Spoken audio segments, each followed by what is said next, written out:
مرنے کے بعد ثواب جاریہ مطلب آخرت میں نجات اور کامیابی کا ذریعہ بن جائے. کیا پریگننسی کے دوسرے پرماننٹ میتھڈز میں اوویکٹومی ریموول آف اووریز اور ceasing of ovaries can be done? دیکھیے انہوں نے پریگننسی کے تعلق سے سوال کیا کہ جو اووریز ہوتی ہے جس میں سے اووم نکلتا ہے، مطلب وہ عام زبان میں کہیں گے عورت کے اندر سے انڈا نکلتا ہے اور مرد کے اندر نطفہ ہوتا ہے.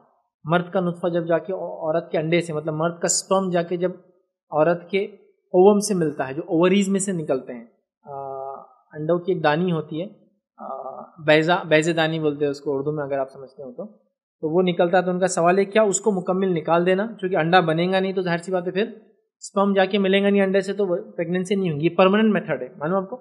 یہ کرنے کے بعد بچہ نہیں ہو سکتا عورتوں کا بھی یاد رکھیے. ٹھیک، تو کیا کر سکتے ہیں؟ دیکھیے یہ بھی کیا جا سکتا ہے لیکن کب؟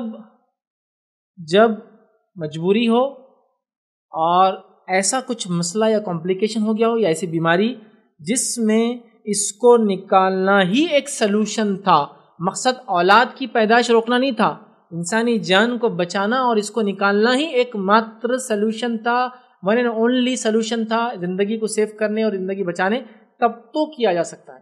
لیکن کیا بچوں کی پیدائش روکنے کے لیے جسمانی طور سے اپنے آپ کو ایسا ڈسیبل کرنا درست ہے؟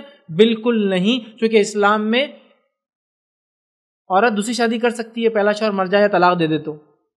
آپ سمجھو عورت نے پرماننٹ نکال دی بچے نہیں ہونا بول کر یہ چیز، حالانکہ اس کو کوئی بیماری نہیں تھی، شوہر نے چھوڑ دیا تو اگلی شادی اب کیسا ہوں گی اس کی؟ کیونکہ اب تو اولاد پیدا کرنے کے لائق رہی نہیں، تو بالکل اس کی درست نہیں ہوگا. تو یہ چیز پریگننسی روکنے کے لیے کرنا درست نہیں ہوگا.